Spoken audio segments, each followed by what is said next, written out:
Hey, excellent human. So good to be talking to you today. This is Sex with Everyone, and I'm your host, Riley. And today I am chatting with Miranda in Bloomington, Indiana. And we discuss all sorts of good stuff. She talks about how she's done all sorts of different kinds of sex work and her experiences with it. And she's dated women, and she's dated trans folks, and she's been poly, and she's been monogamous, and she's really run the gamut, right? And so she has lots and lots of good stories. But I do have to give a trigger warning for today for blood and guns and graphic medical stories. She works in an ER for her day job and has some experiences. There is some detail in those various realms, but very relevant to the topic at hand and very interesting, in my opinion. So that's what we're getting into today. And I want to give a quick shout out to my good friend Fox. They are my very first patron on my Patreon, and serious fucking shout out because I am just so amazed and grateful for such good people in my life and wanting to support this passion project of mine, and that just means the world to me. Fox also got my favorite tier of the Patreon. It's my sex diary tier, so I literally post journal entries from my sex diaries.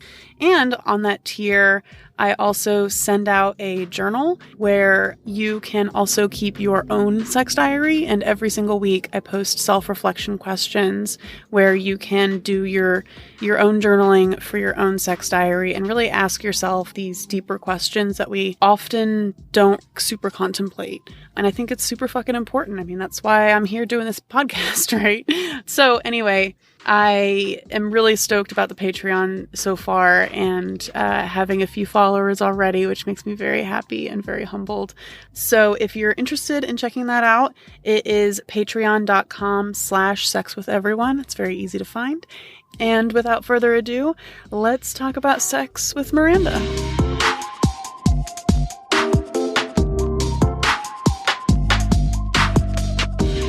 Hello. Hi. My experiences, they've been really all over the place, and some of them, yikes. I'm sure that's everybody. Oh, sure. I mean, that's why it's so important to talk about. No doubt. I just, you live, you learn, I guess. What have you learned? Oh, golly. I wish I would have known, I guess, then what I know now, if that makes sense for a lot of things.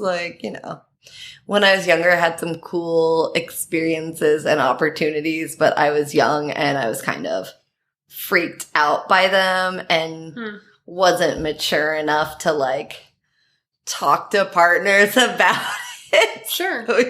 Yeah. Do you have any examples? Oh, God. Okay. So one of my first experiences with I dated one girl. I was very, I guess, I don't know. I guess I was pretty straight-ish through high school because I didn't know there were other options, if that makes sense. And then, I was but an 18-year-old that ended up homeless, long story. And, when you're 18 and homeless, what do? You become a stripper. So I started stripping. Mm-hmm. I'd only ever, slept with one person because I thought that was just for people you were in love with. And I didn't know anything else. And then I also had never seen a naked lady. And I was like, oh my God, these are a treasure trove. No one told me women were hot. What? So it's oh, I guess that's a thing now. It was a secret. I was excuse me. Damn, I didn't know all that was going on under there. Start working at a strip club and you go gay. There are some really beautiful ladies there. And I was wow, okay. But so I told one of my friends, I said, I think I'm interested in ladies. Maybe I should date a lady. And he set me up with this girl and we did date. And, long story short, she broke my heart. It'd be like that with your first. Yeah. Your first person, I guess. I was all right, ouch. How long were you guys together? Oh, probably not long. You're 18, what, like, I don't know, like 4 months, 5 months, like very short, you know, hard and fast, you're all in, and then you're like, I am devastated. Yeah. You know, but so after that, then I became a suicide girl, which, this is dating myself, okay, because this is not as popular now, but it was at the time an alt pinup model, nude model site. So my best friend's, or my roommate, excuse me, not my best friend. She was a good friend and a roommate. But her older sister was like, oh, I take pictures. I'll take your picture. I'm like, okay, cool. And she was really hot. So I was like, yeah, take my picture, girl. What's up? And I was very nervous because, again, like I'm about to do a nude photo shoot for the first time with my friend's sister, who is also very hot. And she was kind of flirting with me, and so then I got more nervous. So I just got really, like, shit-faced blackout drunk, okay? Like, that's always the move. Yes. That's the move. I'm nervous. Let's just get blackout drunk. So I have no idea what happened. I'm in college. I wake up in my roommate's sister's room, naked in, like, a pile of bras and vibrators, and I just freaked out. I was like, oh no, like, am I gay? Did I sleep with my roommate's sister? Like, this is bad. Oh my gosh. I gotta go. And she was still asleep, so I just fucking left. I didn't say shit, which is like the worst thing you can do, probably. Yeah. You know, like, maybe don't freak out and be like, oh my God, does this mean I'm gay? I don't know. I'm like, bitch, you've already dated a girl. What do you think is happening? Are you straight? Like, I don't know. Like, I don't know why that was my concern. Yeah. And also I was like, am I gay with my friend's sister now? I gotta leave. Didn't say anything to this girl. Like, thank God she talked to me again, honestly. Like, she still is very, we still talk, and she's very sweet, and she's just like, what happened? And she called me crying, and then I felt really shitty. Because she's like, you just left? You didn't say bye? And also I'm empathetic, but am I empathetic? I don't know. Sometimes I'm not the best at, like, other people's feelings. Like, it's just, I say things that come off as sounding wrong. I still have to be careful about saying that, because I mean it in a nice way, but then it comes out of my mouth and it ends up, like, not being as complimentary as I thought I was trying to be. And I've learned a little, but I still do it sometimes. But so she starts crying, and I was like, oh no, I don't know how to handle this.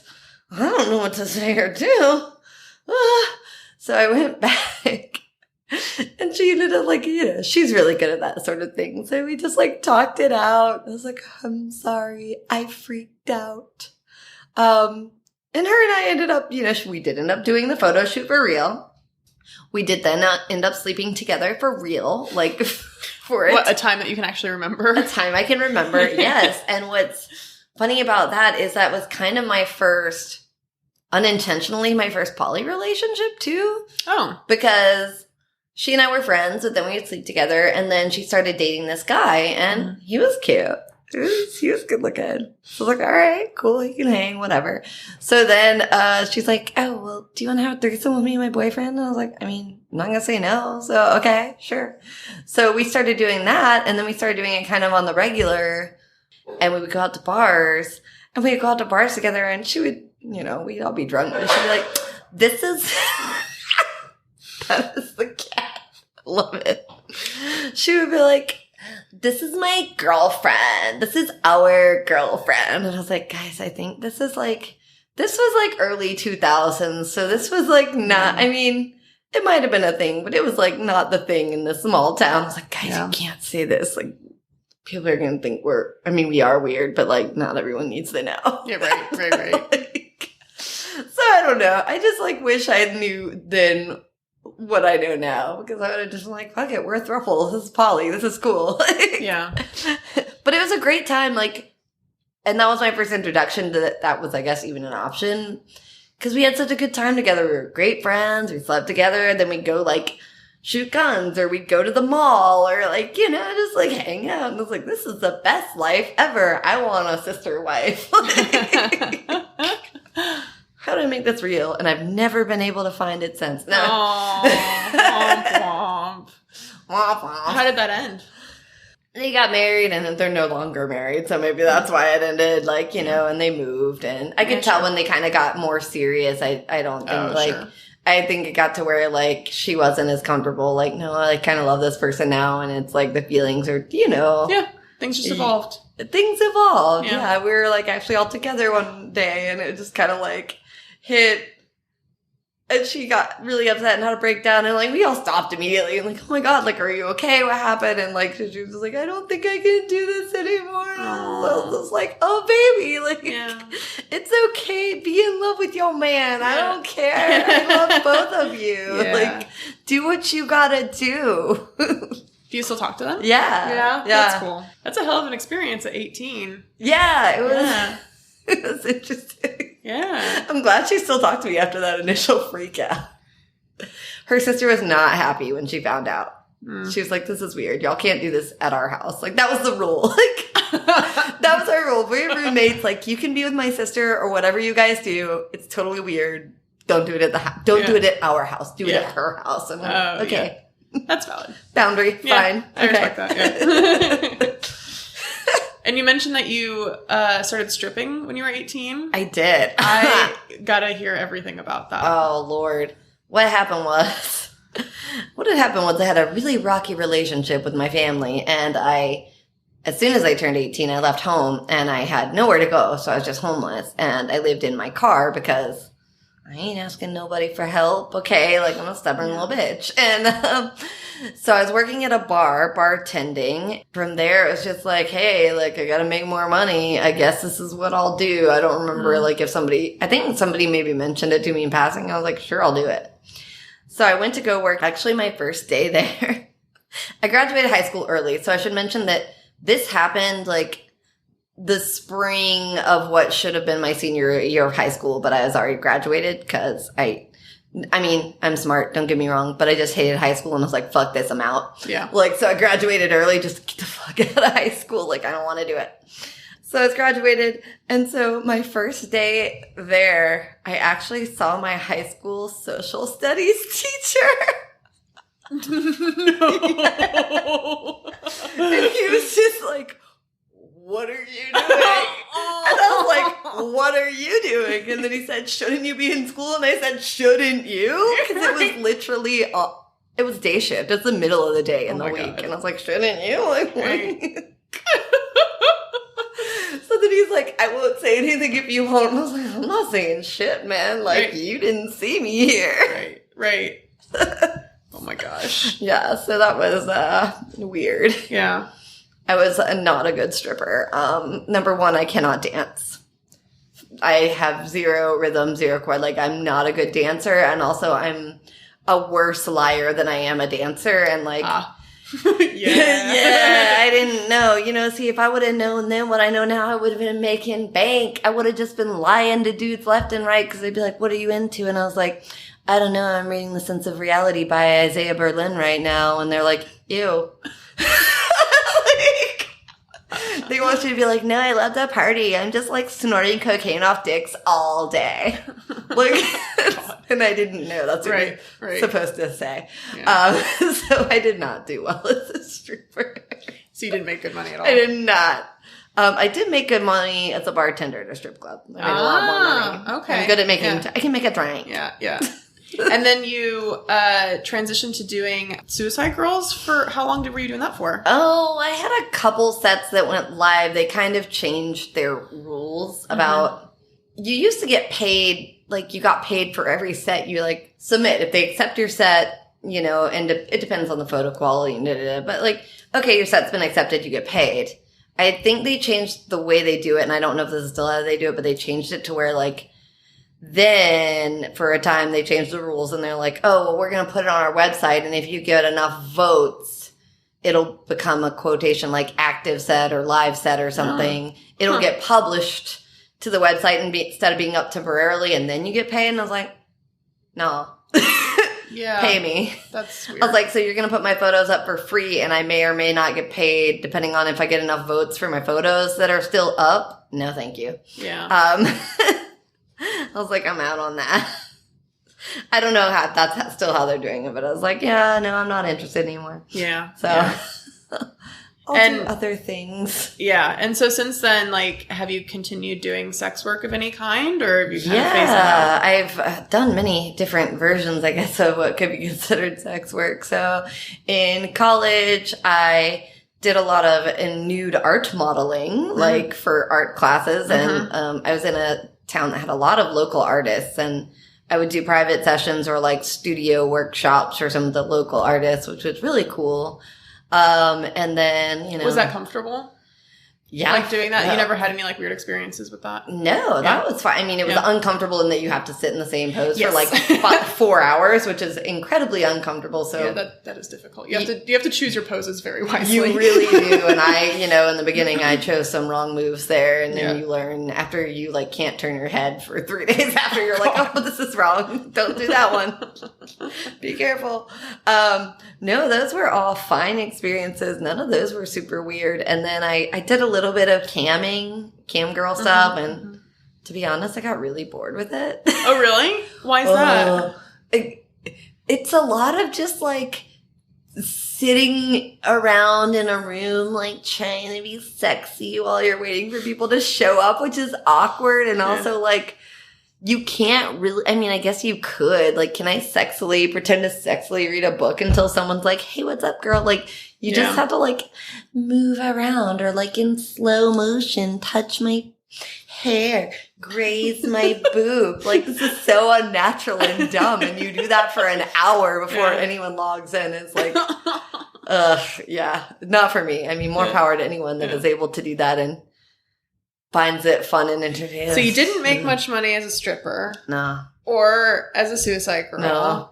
Or as a cam girl. I'm not a good sex worker. Oh, my I think we're learning. Yikes. But I keep doing it. Why? I have recently started working as like a kitten / I guess like sub to some pro doms, and that's actually been the best experience and the best money, honestly, because yeah. Tell me more about all of that. Yeah. Well, basically I just, look sexy and do the dom's bidding. So if we're going to have like a guy come, typically I'll help get the slaves, like get them undressed. I'll teach them, what positions they need to get into for the doms. I'll take their clothes and their belongings away, and they're slaves. They don't deserve to have clothes or belongings. So I just take those immediately, and then I show them like what the dom expect, kind of get them prepped, get them cuffed, get them collared. Like, all right, let's do this guy, and sometimes it'll be like a little tease for them, like, oh, you can look, you can't touch that, and that's kind of what's nice about those. Like, these dudes are really respectful. I was a waitress. And the dudes that are pro-dom clients are way more respectful than anyone at a restaurant or bar that I've ever worked at, because they don't try to grope you. They don't say rude, weird stuff to you, because they know if they get out of line, they're going to get that ass beat. Yeah. So I was like, dang, these guys are more respectful than patients I have at a hospital. I'm making a lot more money doing this. What have I done with my life choices here? Yeah.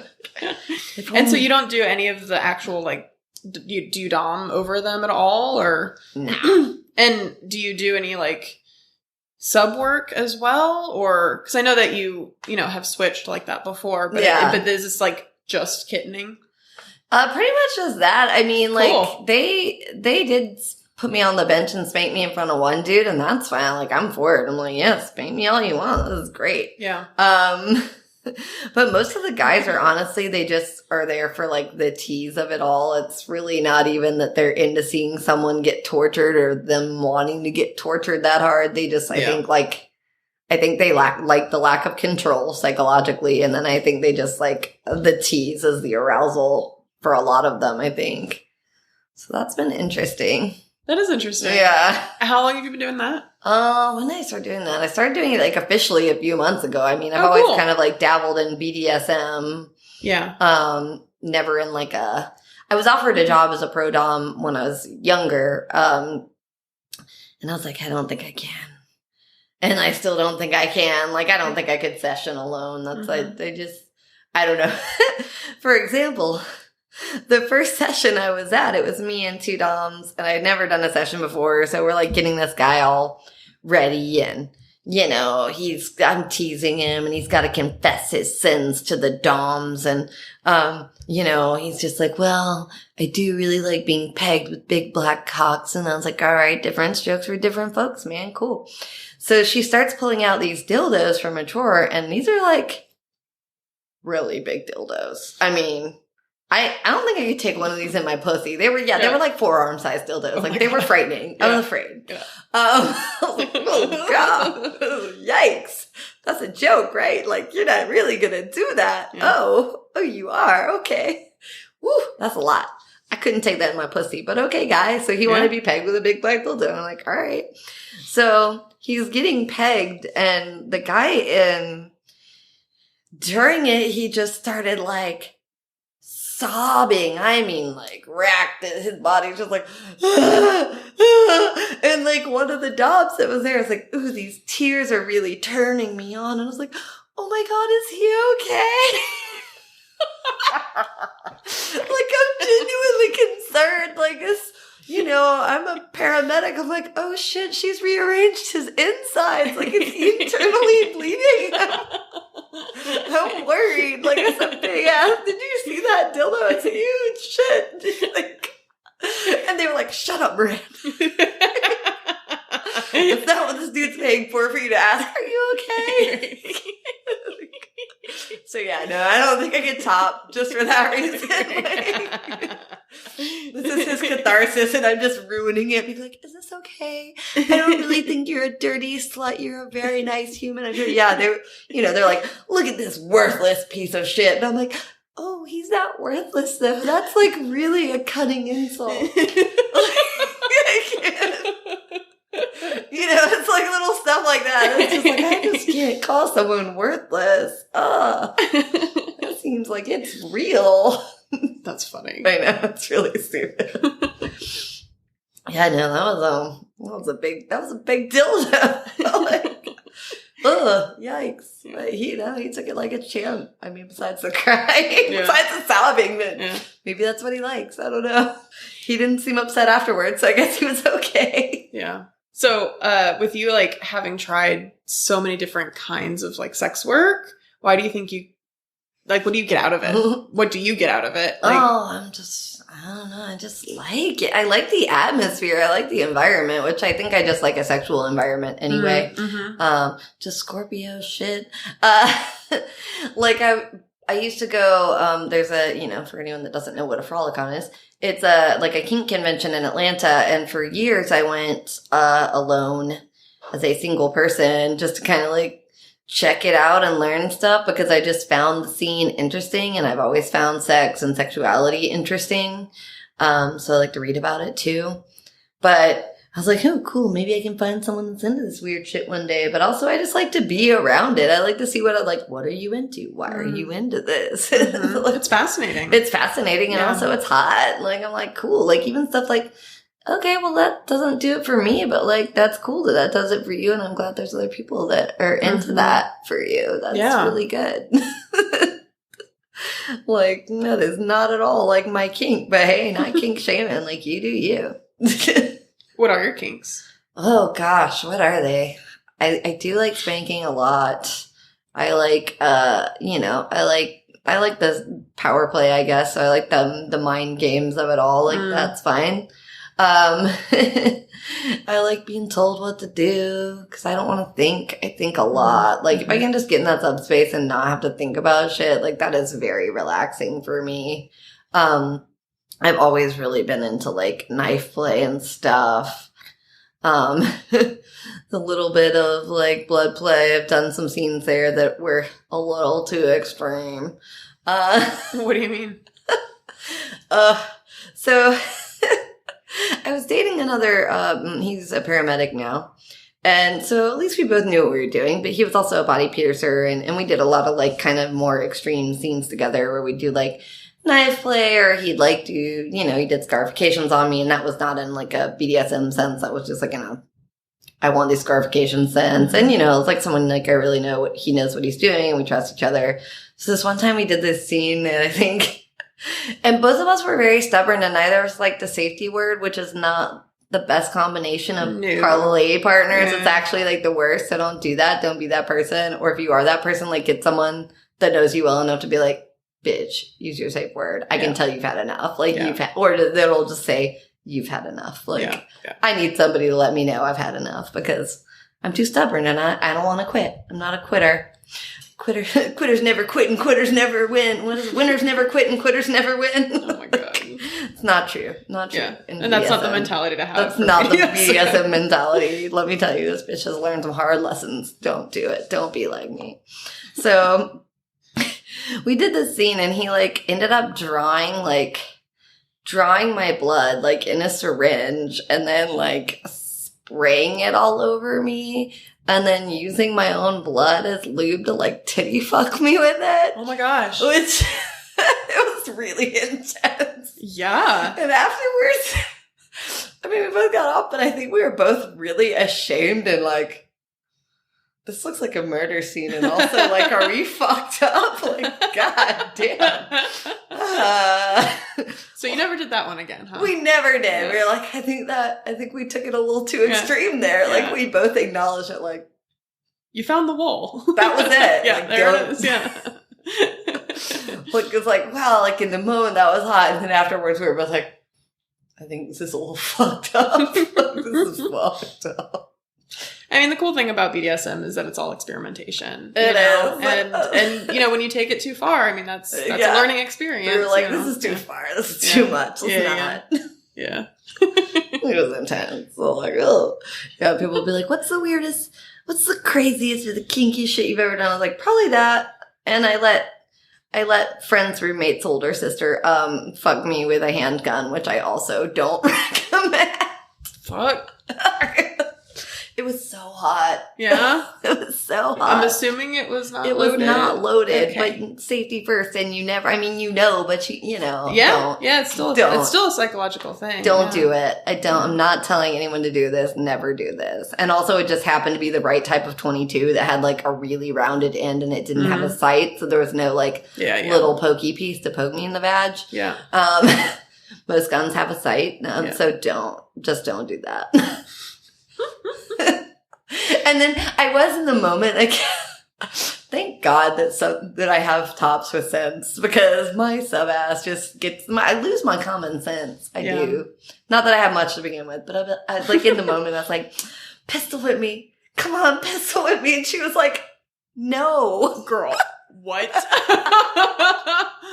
was like, honey, no, I'll break your face. Yeah. So you really lose yourself when you're in subspace. It's really bad. It's not a good thing for me. Yeah. I have to really be careful about it. So that's also why I don't BDSM with people I don't know or know well for that reason. Trust, also very important. Yeah. And again, I gotta have people that know hey, you need chill. Yes, I do. Thank you. Well, I am curious. I know you're Jewish, and I'm wondering if that was a part of your childhood growing up, and in any way has influenced your sexuality or experiences. When I say Jewish, I mean Jewish. Yeah. We were very Reformed Jews, which is the most lackadaisical. We're just I tell people it's the equivalent of a Christmas Easter Christian. I'm a Passover Hanukkah Jew or a Passover Yom Kippur Rosh Hashanah Jew. So I go on the important holidays and the rest of the year we're whatever. I did have a bat mitzvah. And then they were believe what you want. I'm like, cool. Yeah. The cool thing I like about Judaism and that when I went to college is, Judaism doesn't really the Judaism I grew up with didn't really kink shame or shame you about sexuality at all in general. So it was really weird when I went to college. I went to a very, they call it the Bible Belt. So Southern Georgia. And a lot of my friends in college were struggling with these big identity issues, especially around alphabet type stuff. Oh my God, think I might be gay, but, you know, I can't be gay because then God won't love me. And I was like, wait, what? Yeah. Like, I never was taught that growing up. Like, that wasn't a thing. Like, if you're gay, God will hate you. And I was like, what? No, God loves everybody. What y'all talking about? Yeah. Like, no, that's not a thing. That's awesome. I mean, it's great that they don't drill that in you. But that was just something that, like, growing up, I was just so baffled to hear, like, my Christian friends in college telling me this. And I was like, what? Yeah. Because I had never heard that. And I mean, it made me really sad that, like, holy shit. Or, like, when people told me their families disowned them for being gay. And I was like, what? Yeah. Like, I don't know. I told my mom when I was 18, I was like, yeah, I'm dating a girl now. And she was like, are you saying you're gay? And I was like, I don't know. I'm just telling you I'm dating a girl. I don't like putting a label on shit. Yeah. Like, I didn't think about it. Yeah. I just thought, oh, hey, I like this person. And, I want to kiss them and go on a date with them. Like, I never put labels on shit. But, like, Judaism is really very chillax about that type of thing. At least in Reformed. Yeah. Very Reformed Jew here. So, yeah. I don't know if more conservative Judaism is different. I'm sure it is. Yeah. Like, and I know Orthodox Judaism and even some conservative sanctuaries and synagogues, like, they're very, like, you know, women and men have to be separate and da-da-da, but that is not the Judaism I grew up with. I grew up with, like, God loves everybody, do mitzvot, which is good deeds, give tzedakah, which is, like, giving money to charity, you know, like, it's just, like, don't be a shitty human. That's the Judaism I grew up with, which is really chill, and I'm like, oh, neat, yeah, no, there's no, like, you're gonna burn in hell, we don't believe in hell, it's just, like, try not to be shitty. Yeah. Like, did your parents, know when you started doing sex work? No. Did they ever find out? My mom knows now, and she's just like, you've just had this whole other life I never knew about. Like, she very recently, I mean, like, literally a few months ago, I finally, like, came out to her about it because... Really? Yeah. Why did you choose to come out? Well, my dad died in 2020, and before my dad died, I did come out to him as, like... I don't love these labels, but, like, the best labels I can think of, because, like, other people have called me this, and I'm like, whatever, is, like, pan, like, polyamorous, pansexual. So I came out to that with my dad. Like, I was like, yeah, like, I just kind of date, like, whoever I like. And my dad was like, oh, so you just like to fuck. And I was like, gross, Dad. I was like, Dad, boundaries. But also, yes. I mean, yeah, not saying no, but gross. Like, don't talk to me like this. So I should also mention, like, my dad had a brain disease. So, like, at the end stage of his life, he lost his filter. Oh, yeah. So he would just say off the wall shit. I mean, like that. Like, and then, like, I guess the pan thing came up. Cause, at the time, like, right before my dad passed away, also, I was dating a lovely trans lady who I still find to be very lovely. We're not dating anymore, but lovely human. And I don't know. It's just different, I guess, trying to explain to your parents. Like, so that time my friend Brittany and her husband Dylan came to my birthday dinner, and I was like, yeah, those were my neighbors and my friends. So we were all dating at the time, and then, like, so Elle is a person I'm dating who is, you know, a lady that I also knew and dated a bit in college. At the time, they were not a lady in college, which that was an interesting experience. That was an interesting boomerang experience, that dating experience. But yeah, so I came out to my dad, and then my mom was like... So you dated Elle in college... Pre-transition, and then also post-transition? Yeah. Did you date them during their transition? No. Oh. We didn't talk for like 5 years. Oh my gosh. Yeah. That's wild. And then we ran into each other at that New Year's Eve party. Nice. And I was like, hey girl, hey. Wow. Damn. How was that? It was really funny, because first of all, she called me out of my bullshit. She was like, you were so cagey in college. And what happened was, I love Elle. They're a very, like, fucking awesome human being, like, so smart, so fucking funny, just, like, literally the best human, like, just so nice, loves animals, loves people, is a fucking badass, like, circus performer, which is just a cool thing to be. Rad. So just a cool human. But I guess in college I was also a little tone deaf because they were like, yeah, I was really, like, super hard trying to date you in college and you kept straight up friend zoning me. And I was like, no, I didn't. And they're like, yeah, we would go on dates and you would always invite your fucking roommate. And I was like, did I do this to you? Sounds right. It sounds accurate. Like, damn no.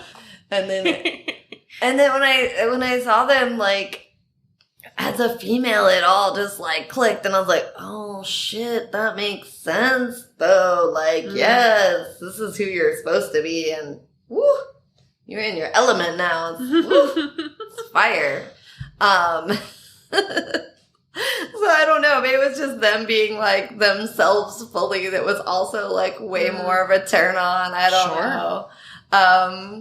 The sex part was different because, you know, anatomy's a little different. And I mean, the anatomy was the same. So there was, like, they were on hormones at the time and there was no bottom surgery. So, like, I don't think they had to do a top surgery. I think they just did hormones and it was just some nice little perky AB cups, cute little mosquito bites. But I like little titties because I got big old titties. So I always find little titties nice. I'm like, oh my God, these just, like, fit so perfectly. I can put my whole hands on them. Yes. I could put this in a fucking champagne glass. Some champagne glass titties. Like, I like it. But I was like, okay. So I was just like, well, what, like, do you like? Like, how do we do this? What are you into? And I guess it's different for everybody. For them, they said the hormones made them extra sensitive. So, like, they were like, yeah, like, any just, like, rubbing or stimulation, like, does the thing. But it wasn't, like, there was no, like, penetrative sex. Like, that was, like, a turn off. Like, I don't want that. I was like, okay, cool. But a lot of just, like, stimulation, rubbing things. So that was, like, a cool thing to learn. And I was like, but also, like, the hormones for them, they didn't really, like, ejaculate. So I'm like, are you getting off though? Yeah. And they were like, yeah, I don't usually, like, ejaculate, but I'll have, like, it feels like I'm orgasming. And I was like, okay. That's interesting. It is interesting. Yeah. And I've read a book, like, there's a really great sex book I love called Bonk by Mary Roach. And it's, like, the odd coupling of sex and science because I'm a science nerd and I need to know how things work. So they talk about it, and I never knew until I read that book that, like, for people with male anatomy, like, ejaculation and orgasm can be separate things. I thought it was, like, wham bam all together, but apparently, like, well, I guess that's why, like, tantric sex works because you can have orgasms without ejaculating. So I was like, okay, I guess that makes sense. You can have orgasms without ejaculating, so maybe that's what's happening. I was like, as long as it's feeling good for you, like, don't bullshit me if it's not. Like, I'll do whatever you want. Like, let's get weird. I don't care. But yeah, that was an interesting. How long were you all together? Experience. Oh, man, not very long, because 2020 happened. We met literally at a New Year's Eve party in January 2020.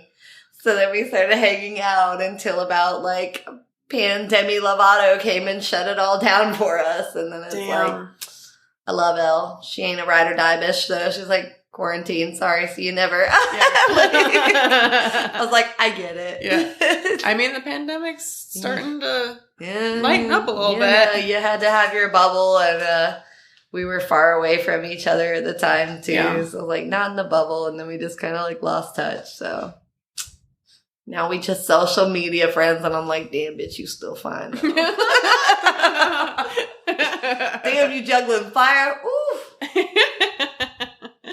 You can swallow a whole sword? Cool. She thought she knew it. Hope she listens to this, you know. Yeah, so it was interesting, but yeah. But just, like, being able to, like, talk freely to my dad about that stuff was really, like, I was glad I got that off my chest before he passed away. And he was so non-judgmental that he was just like, okay, like whatever, which was really, so nice. Really nice. My mom, I still like hesitate to tell her a lot of things. She's like, we've gotten a little bit better with our relationship the last year or so, and she'll like nitpick me. So I got my mom dating. We'll just start with that. I had to push her into the deep end of the pool here. She did not want to start dating, and she was really miserable, and loneliness is a killer. And I was just like, look, like it's been more than a year. My dad's been passed away, and like you got to get out there. And she's like, I'm scared. I don't want to. People are weird. I was like, people are awful. Like I 100% know this. And like I was like, but you got to do it. You're lonely and you're sad and you're gonna die. Don't die of loneliness. Come on. So without telling my mom, I made her an account on Our Time, which is a dating site for like, I think 50 or 55 and up. Oh my gosh. I did. I catfished some peeps with my mom's photos. Oh my fucking God. And I was like, hey, so like, don't be mad, but I made you a dating profile and you got like at least 10 or more messages in your inbox. And she's like, Miranda, what the fuck? I was like, sorry, it's time. Yeah. Here you go. And I gave it to her. She was like really pissed. And then, and then she met a guy and they've been together for like, I don't know, 8 or 9 months now. Aww. So it's going so good. Sweet. And they've had the best time. Look, my mom was not, she didn't really like travel much. She didn't really, I mean, she's always been very social and had a lot of friends. So she goes out a lot, but like this man and her they've taken so many trips. They got more trips planned. Like he treats her like a queen. Like he's super sweet. I was like, you just gotta get out there. You gotta do it, Mom. But I think now that she's finally like dating and kind of dipped her toe in that pool, now she'll hesitantly ask me questions like, do I want to know the answer that Brian's gonna fucking give me? But so like I'll tell her and I'll just like straight shoot with her. I was like, all right, you know about it. I'll just let it rip. But I don't volunteer information to her unless she asks, because she's just, she's conservative, and her favorite thing to say is, I just don't understand. I just grew up in a different time. And I'm like, you don't have to understand. Like, it's my life and I'm going to do it. So right. It's not for you to understand. Like, and you don't even really, I mean, if you accept it, cool. If you don't, like, I'm still going to do it. So it's whatever. So that was more or less like her reaction to you doing sex work? Yeah, she was just like, I just don't understand why you would do it. And I was like, I don't know. I mean, I needed money and I don't do it anymore. I wasn't very good at it. I told her, I wasn't very good at it. Like, she was like, really? How are you not good at it? I was like, well, first of all, I'm clumsy. I did fall off the stage once also. Stripping, no. Oh, man. I'm a clumsy individual. So I have a banana peel tattooed on the bottom of my foot because I fall so often. And then I just say, oh, I slipped on my banana peel. So yeah, no, I fell off the stage at the strip club. It was great. Damn. It was great. Damn. No valiant soldier caught me either. Like, rude. How dare. Like, just let me fucking eat it. I know that you're a medic. So I know you've got to have like a million stories. Oh, I would love to hear a favorite one. Oh man. There's some wild stories. I think the weirdest, wildest, like, sex gone wrong shit. Public service announcement. Don't go to the ER, research sex toys. It'll be okay. So this guy comes in and he had taken a, like, top of a Coke bottle, like a plastic one, and where the screw threads are, he had cut off the top. So, like, the screw thread part is like a 1-inch piece with jagged plastic at the base, and he had somehow pulled the shaft of his penis through it. So there's like jagged plastic like shoving into his like pubis, and then his penis is through here. He had passed out, drunk, high, whatever, maybe both, and then came to the ER the next day because he said, I woke up because it was hurting, and his penis was swollen up the size of a softball, and it was just like black, like jet black. Oh. Like I looked at it and I immediately was like, oh no, that's gonna fall off. Like, yeah, that was bad. And I was like, what happened, sir? Like, what And he's just like, I don't know who did this. I don't know if it was my friends or the bitch I was with. And I was like, whoa. I said, hey, man, if someone did this to you, like, you need to press charges. This is literally the worst thing I've ever seen. Like, this is bad. I don't know if your dick's going to work again. This is really not good. He's like, yeah. And he was still pretty drunk and or high or whatever. He was messed up. And I was like, I'm glad you are still high because otherwise you'd probably be screaming. So before he called the ambulance, he, I guess it's embarrassing. You don't want to go to the hospital for this. So he tried to take a knife and cut it off himself, and that didn't go well. So he stabbed himself in the cock. And then he got a lighter and tried to melt the plastic. And it's just like, oh, no. Yeah, no, that didn't work either. So don't try this at home. Don't try any of this at home. Don't do it.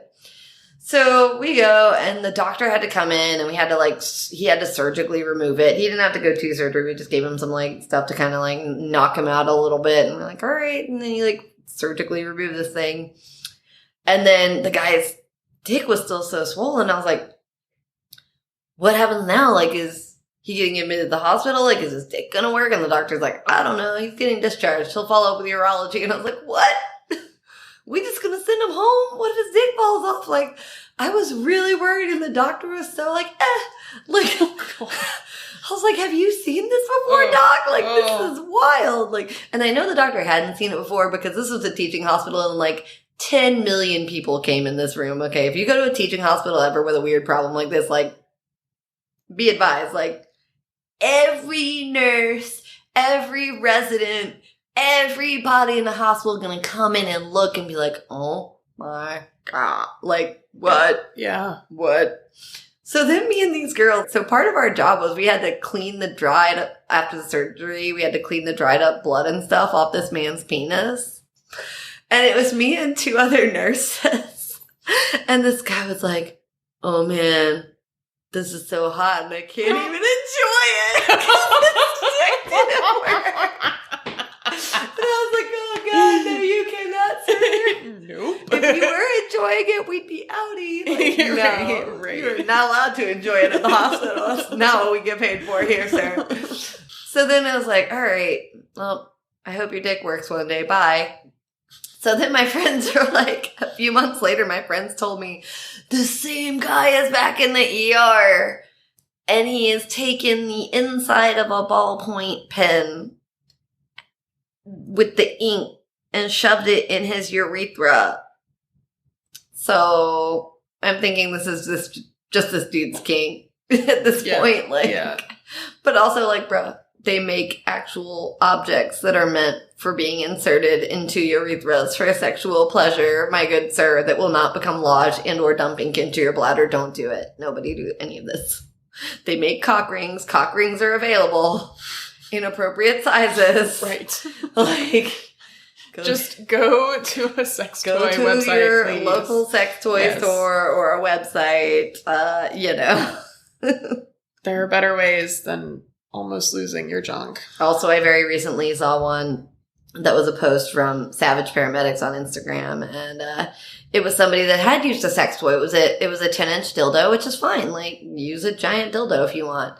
But they had inserted it into their rectum, flared base first. That is not how those are meant to be used, friends.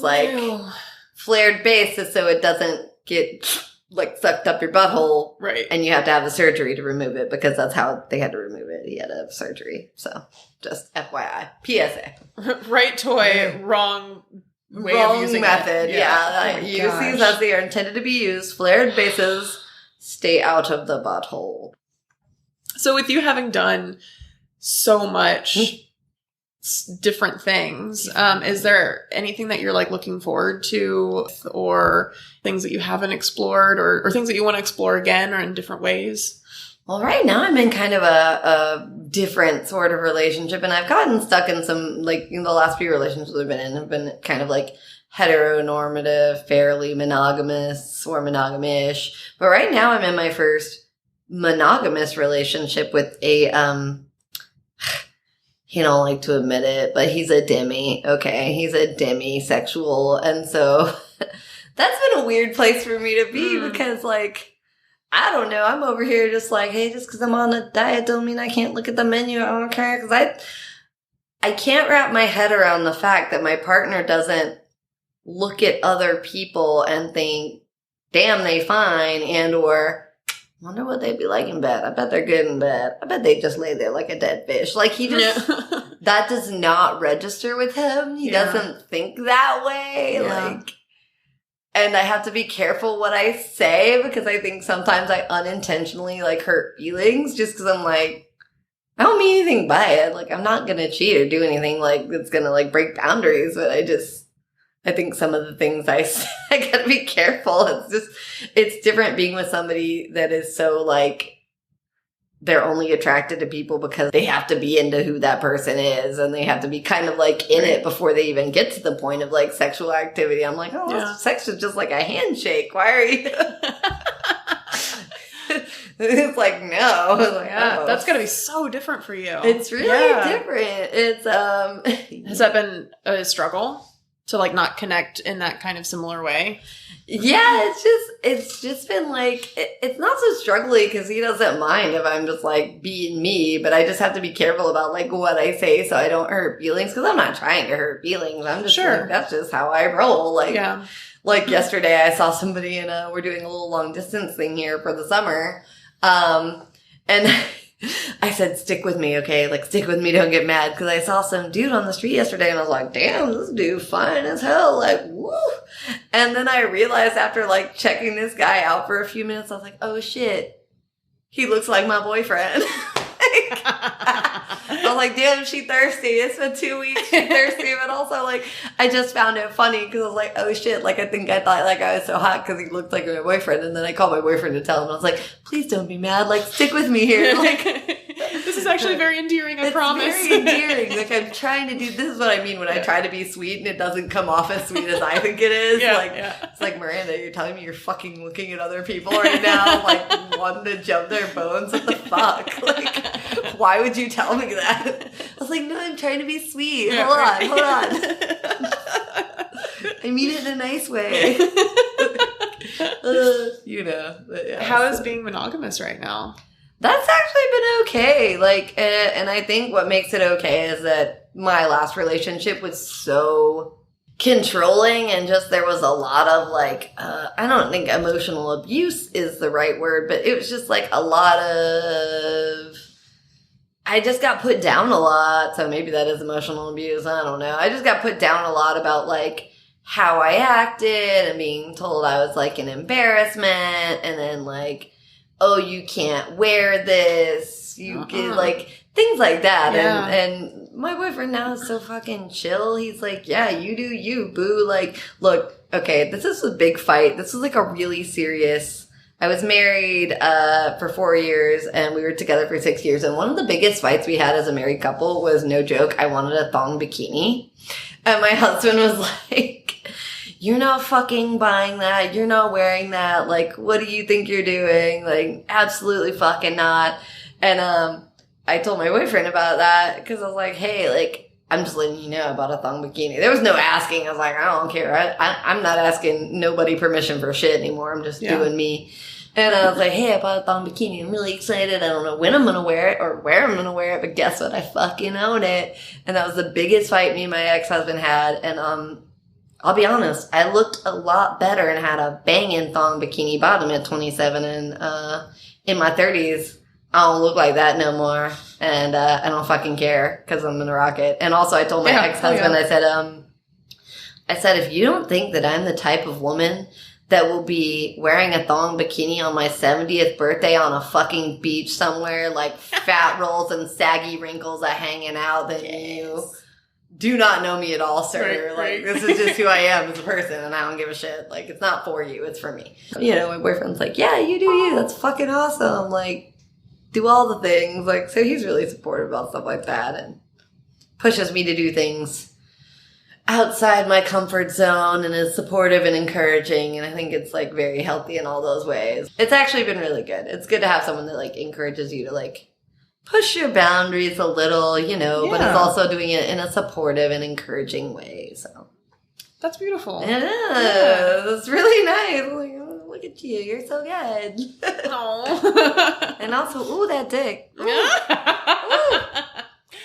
Tell me everything. He's got a real nice dick.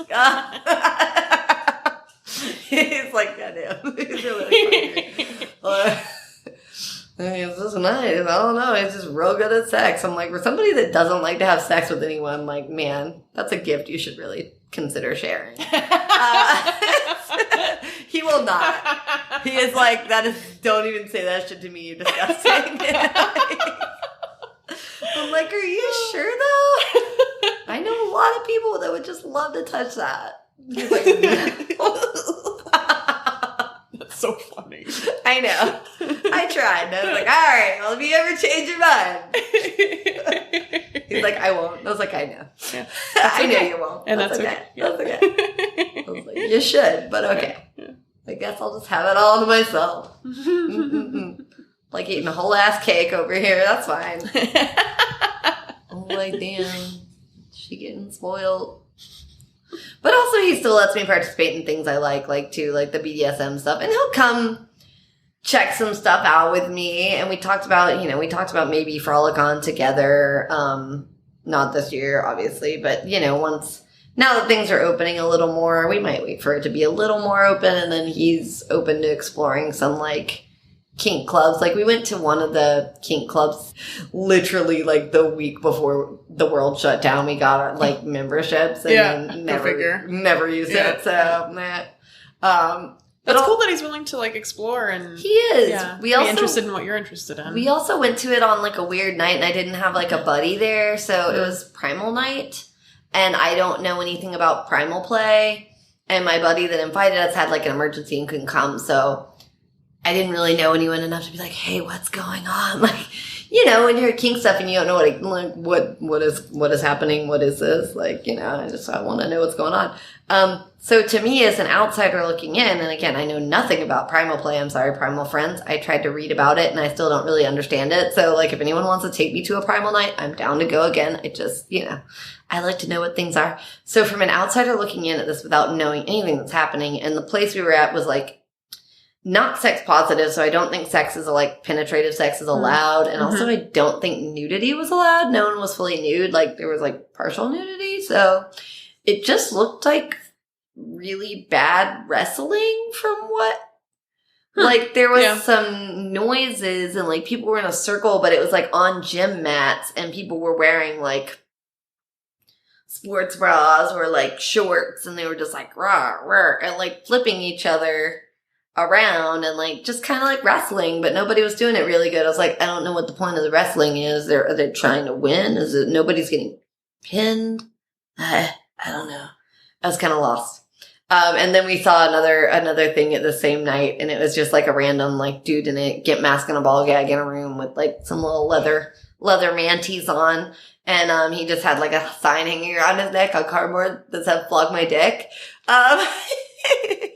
Nice. Flog my dick. Yeah. And I was like, asking my boyfriend, I was like, go flog his dick. And he's like, no, you go flog his dick. And I was like, I will not. I'm not outgoing enough or toppy enough to just go flog a stranger's dick. But, so that was fun. It was a fun little experience to do together. But we left and he's like, so did that turn you on? Is that what you're into? And I was like, no. Yeah. Tonight was not the night. Tonight was not a good example of BDSM to take you to as a first thing because I didn't know what was going on and like none of that was really like the sexy stuff. And now it's been 2 years. Now it's been 2 years. Now we're 2 years into this. So like that was the only example I have of taking him to a BDSM night. He bought me a spanking bench, which was a really sweet, nice birthday present. And I was like, oh my God. Those are expensive. It was. I looked it up on Etsy. I was like, no, this is like $750. Okay. Like shit. Nobody's ever bought me sex furniture. That's so Thank nice. you. I know. And spanking benches are so versatile too. I know. We only ever used it one time, so we need to like get that thing going. Now we need to use it. Yeah. This is not a nightstand. Come on. It's like it's been an interesting journey. Well, awesome. Is there anything else that you wanted to cover before we wrap things up? I guess another weird story I have, like, I'll throw one more little weird tidbit. So this one time I went to an orgy and I misunderstood. I'm down to go to an orgy. That's fine. But my friend in New York, my best friend, who's like, the male equivalent of me, I thought he said I'm throwing a sexy party tonight. And I was like, cool, like sexy parties. Yeah, like we sexy party all the time. I misunderstood. He said sex party. Right. So like actual sex. So I'm in this apartment and all these very like, God, good on him. His friends look like models. Like they were all very hot. Like you go to a lot of these events with BDSM and swinger people and sometimes like, okay. Yeah. Good personalities. Like sometimes it's not, but these were like, I was like, damn, these is some 10s up here. These some fine people. Okay, New York City. Because we were in New York City. So people come in and they start like disrobing and like just like, dude, everyone's naked. And I was like, oh, okay, cool. And then people just start like fucking everywhere. And I was like, oh, it's a sex party. Like, I don't know why I didn't click until I saw like a ball of people fucking in the corner. I was like, oh, they just getting to business. And there wasn't a lot of like... Straight to it. There wasn't a lot of like chit chat or like, hi, how are you? Like, it's just like, I'm here to look. And fucking started. And I was like, oh. And I'm pretty slutty. And so what I found weird about this was that like, I didn't fuck anyone at this orgy. Really? I don't know why. I guess like I wasn't in my element because I was in a different city and I was like, sure, I'm never going to see these people again. And I guess it's like maybe that like poly versus swinger part of me where like I like to know someone as a person and like I want to gel with you. And if it's good, I want to do this again. Like let's hang out. So I kind of like that aspect of it. This was just like, hey, you're hot, I'm hot, let's fuck. And I was like, whoa, it was a lot. I mean, I definitely watched because obviously a bunch of hot people having a sex ball over here. Like, of course I'm going to sit and watch like a creeper. If I was a dude, I think I'd be so creepy. I think people would find me a lot more creepy if I was not a lady. Like, just I'll go to these sex events and just be watching by myself in a corner like a weirdo. But I ended up like just talking to my friend's roommate the whole night. And we made out a little and that was fun. We kept our gloves on. And then my friend comes out halfway through the orgy, just literally like party boy.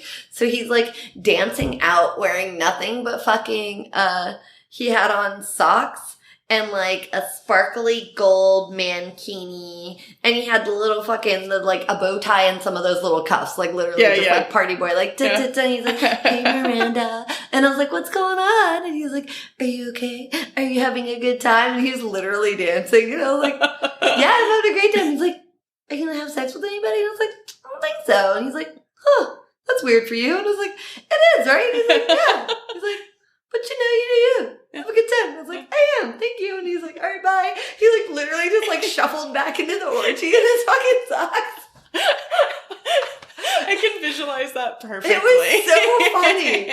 It's just the way he just that was nice that he like took a minute to like check on you. You doing okay? You're not fucking anybody. That's weird for you. You're a hoe. What's wrong? I was like, nothing. I guess it's just not my vibe tonight. And he's like, okay, bye. So that was a funny orgy story. Yeah. Do you ever like come across anybody like being super fucking judgy with enjoying, fucking so much and, being a very sexual person? I mean, definitely people are judgmental. I've never really, I've been fortunate in my adult life to like I've always been strange. Like, even when I was a kid, I got called, like, weirdo a lot, and that's just, like, what it is. Like, kids would bully me, you're so fucking weird, and I'm like, that's bad? Yeah. Okay. Who isn't? Like, as a kid even, so I just got so used to, like, I'm fucking weird, just embrace it. Like, I've been weird my whole life, and it ain't gonna change now. Right.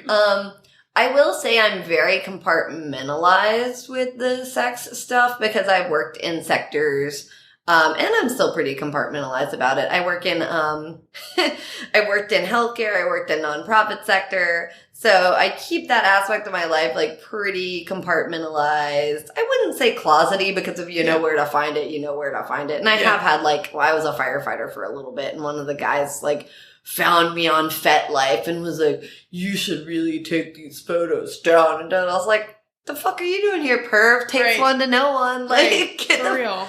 I ain't worried about you.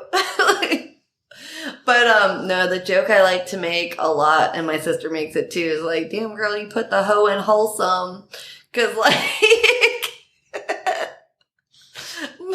it's very wholesome things that I do in places that I work. And it's like, yeah, but I'm just straight up hoe. You know, like, people that know, but I don't get a lot of pushback from people because, again, I keep it, like, pretty compartmentalized. And, like, once I know somebody, I'm like, yeah, I'm fucking hoe. Yeah. Once they pass the vibe check. Once they pass the vibe check, like, I don't think it should matter too much. Well, that's great. Yeah. I'm really glad to hear that. Yeah. Yeah. I keep my Facebook pretty wholesome because I know that's where a lot of people from, like, the various, like, nonprofit jobs and, like, work friends are on there. My Insta I'll be a little spicy with, but it's also set to private, so I can, like, you know. Yeah. I don't public that. And then, you know, my FetLife is just like, whatever. But then also, like, I go up and down with that. Like, sometimes I'll be on Fet and then I'll be off it for months. And I have, like, I don't know, 3 different Twitters. So it depends on which Twitter account you're catching me on. Catching me on my work Twitter, on my podcast Twitter, or are you catching me on my fucking hoe Twitter? Well, cool beans. Thank you so much. Thank you. This was a lot of fun. I love your stories. You always have the best fucking stories. They're always fucking wild. They are. Like, they're wild. Like, yeah, you gotta write that book. Yeah, I told Riley, I said I was thinking about writing a book called Not Safe for Work, just about like sex work stories and EMS stories, because I don't know which are fucking crazier. Like, they're equally crazy. Wild. People's the things wild. that you've experienced is, People's wild. Yeah. Thank you. Yeah, thank you. Yay, podcast. I'm Yay. excited.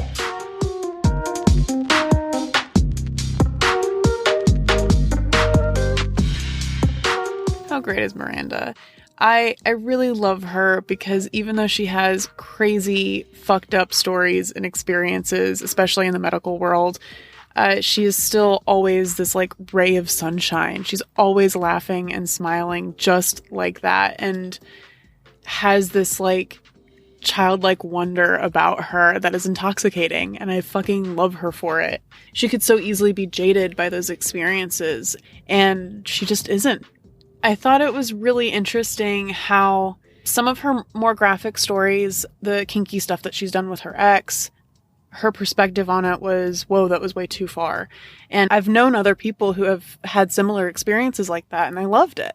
And I think it just goes to show how everyone's experiences are so uniquely their own, and how, you know, something can be super extreme to somebody and be like, okay, yeah, I'm not going to do that again. And other people, it can be like, oh yeah, I want to do that again and again because that was awesome.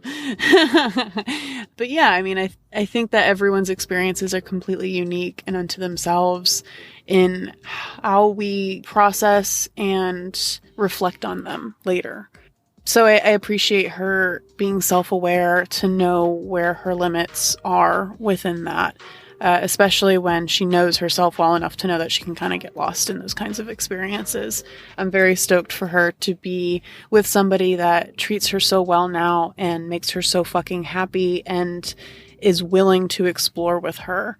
I think that's so special, and it sounds like it's exactly what she needs right now. So anyway, I hope you guys enjoyed that conversation very much, because I know I fucking did. And, you know, I'll chat with you guys in a couple weeks. And again, my Patreon is patreon.com/sexwitheveryone. I very much look forward to seeing you there and having further, deeper conversations about this lovely, spicy topic. Anyway, I love you all very, very much. And, you know, stay awesome, friends.